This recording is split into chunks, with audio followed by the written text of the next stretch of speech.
Pwede kayong makagawa ng hotdog kahit nasa bahay lang? Yes na yes yan mga kawalibs dahil for today's video gagawa tayo ng homemade na hotdog. Mas masisigurado mo pa na walang preservative na mahahalo dito sa gagawin nating hotdog. Gamit lang tayo dito ng chicken mga kawalibs. So yung breast chicken na yung ginamit natin dahil mas mabilis tong maluto at malambot yung kanyang laman. Tanggalan nga lang natin to ng balat pagkatapos yung kanyang buto. Akala ko talaga mahirap gawin tong hotdog mga kawalibs na homemade kasi bihira lang talaga yung gumagawa nito. So paano ko to nalaman? So sa Facebook ko, ang dami kong na-scroll. Tapos meron akong nakita na isang vlogger na gumagawa nito. Abay, na-amaze nga ako. Kaya naman eto, susubukan nga natin mga kaulibs. Tamang-tama nga favorite na favorite to ng mga anak ko. So bali, ginayat ko nga lang to ng pa-cubes-cubes mga kaulibs. Pagkatapos nga, nag-prepare na ako dito ng cheese. Dahil gagamitin tayo ng kaunting cheese. Half nga lang yung gagamitin natin para hindi naman ma-overwhelm. Char. So ganun nga din yung gagawin natin dito mga kaulibs. Gagayatin lang natin to ng pa-cubes-cubes. Tapos ito pa yung mga ibang ingredients natin. Cornstarch, salt, and pepper, kaunting asukal, garlic powder, and onion powder. Syempre, ang pinaka-importante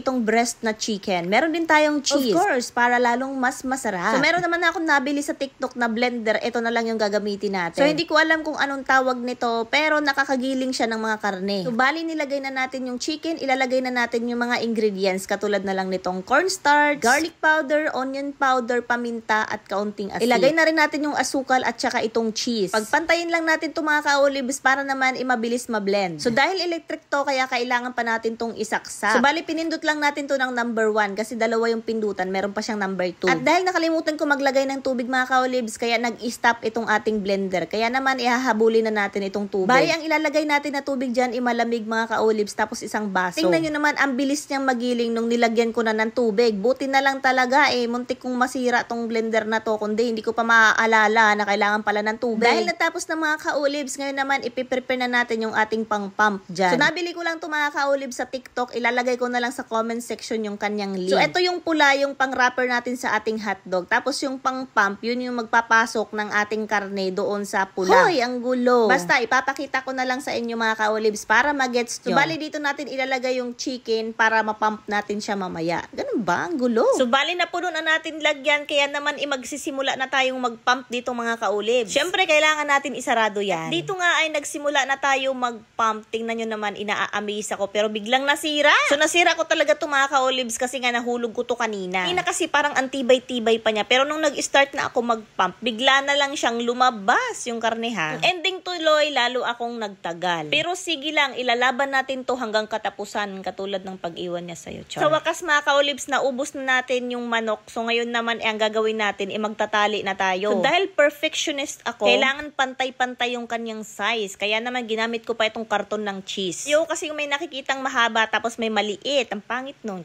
After 125 years mga ka-olives, finally, natapos na tayo sa ating pagtatali. Ganito lang pala karami yung 2 kilo, my God. So itong recipe natin for today's video mga ka-olives, hindi pwedeng pang negosyo. Kasi ang mahal-mahal ng mga ingredients nito, baka lugi ka agad. Ko alam kung bakit nakakapag-presyo sila ng mas mura yung mga kilalang brand ng hotdog. So baka meron silang ibang ingredients na nilagay para mas lalong dumami at mabawi nila yung kanilang presyo. Siyempre naman sino ba yung magnenegosyo ng palugi? Mga ka-olives, na-steam ko lang to sa mainit na tubig na mga 12 minutes. So nung tinanggalan na natin ng supot mga ka-olives, so ganyan na yung kanyang itsura. Para talaga siyang totoong hotdog mga ka-olives. Ngayon naman, kailangan na natin siyang iprito dahil nag-aantay na yung anak kong papasok sa school. Mga anak, dahil 2 pala sila. So dito pa lang mga ka-olives, ang bango-bango na ng kanyang amoy habang niluluto ko pa lang siya para talaga siyang hotdog. Sa wakas natapos na nating lutuin, kaya ito yung pinaka-exciting part, yung tikiman time. Dahil hindi naman ako mahilig sa hotdog, kaya naman itong mga anak ko na yung pinakain ko. Abay, tingnan nyo yung reaction, parang amazed na amazed. Sarapan naman sila mga ka-olives pero hindi 100%,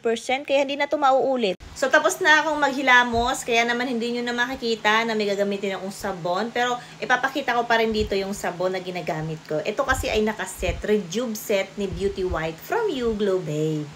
So ito yung routine ko everyday before ako mag-sleep. Mas maganda kasi siya gamitin pag night kasi makakaiwas tayo sa araw. Yes. Dahil nakaluwag-luwag tayo, ito na yung cotton na gagamitin natin. Lapa. So, ang first nating i-a-apply itong Beauty White Facial Toner. So, itong Beauty White Rejuve Set, napipigilan niya yung pagdami ng aking pimples. Tapos, nada-dry up niya agad.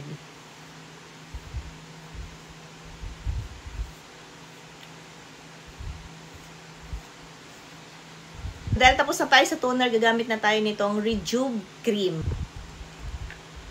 Gamitan natin ito para hindi pumasok sa kuko natin yung cream.